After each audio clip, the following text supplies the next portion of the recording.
For a closer look at Palin and Bachmann, our Republican strategists Margaret Hoover and John Avlon, senior political columnist for the Daily Beast. Good morning to the both of you. Good morning. Hey, so let's talk about this film, The Undefeated. That would lead me to believe she's never lost anything. And if we go back to 2008, I mean, she didn't win even as the vice presidential element of the ticket there. So yeah, just the title alone, I mean, it's like kind of winning the Super Bowl, but as the assistant coach, and you say you lost it. I mean, where do you get the title from? You've got to channel strength. You've got to channel victory. And Sarah Palin certainly has an uphill climb, but it's not impossible for her.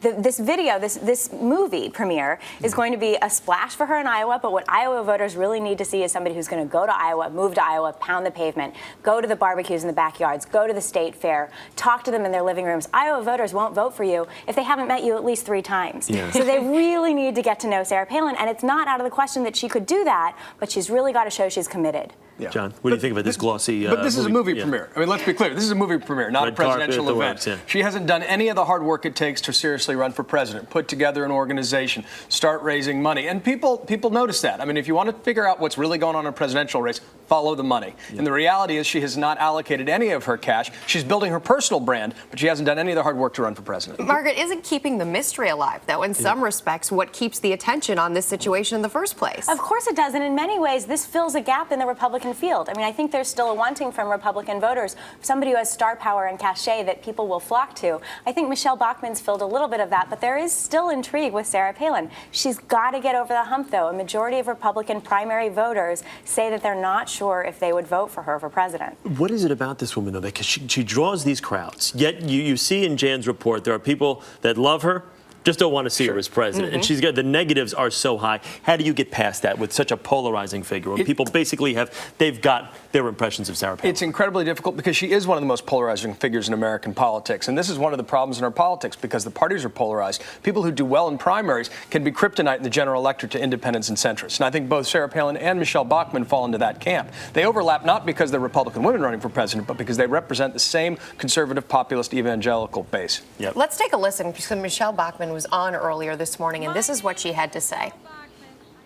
The real problem, Rebecca, is overspending by the federal government, and it doesn't seem like the politicians in Washington get it. People are telling me overwhelmingly they don't want to see the country go deeper in debt.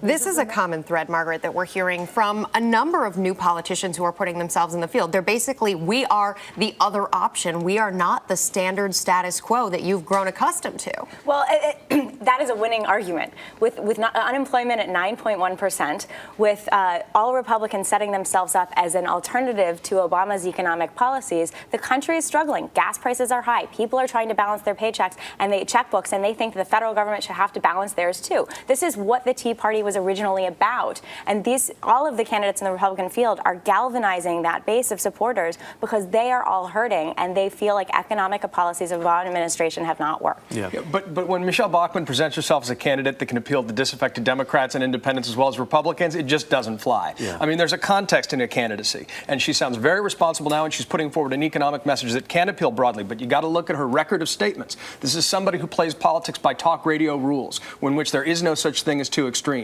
This is somebody who introduced herself to the American people asking whether President Obama is anti-American, talking about bringing tyranny to the United States. These are not responsible statements. And yet she's neck and neck with Mitt Romney in Iowa. In Iowa. But keep in mind that Mitt Romney's not even playing in Iowa. And the fact that Michelle Bachmann can do very well in an Iowa caucus should have Republicans really aware of what the forces they've been playing with. Can either one, let's say Sarah Palin does say, I will run for president. You've got these 2 women there. Can either one beat President Obama? Let me go no.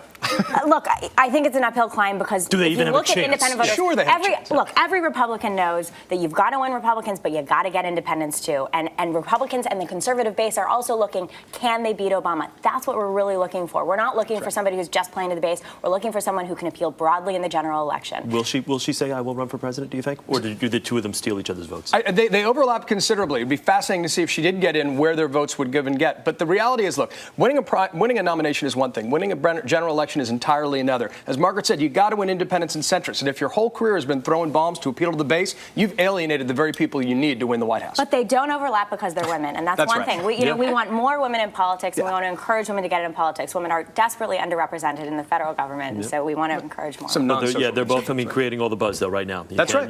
That you cannot deny. It's really re-energized the Republican women's base. That you can. Guys. And you still can lose something and say, I'm undefeated. You're undefeated. Which is a breakthrough right there. Well, John Avlon, thank you very much. Thank Margaret you. Hoover, good to see Thank them. you.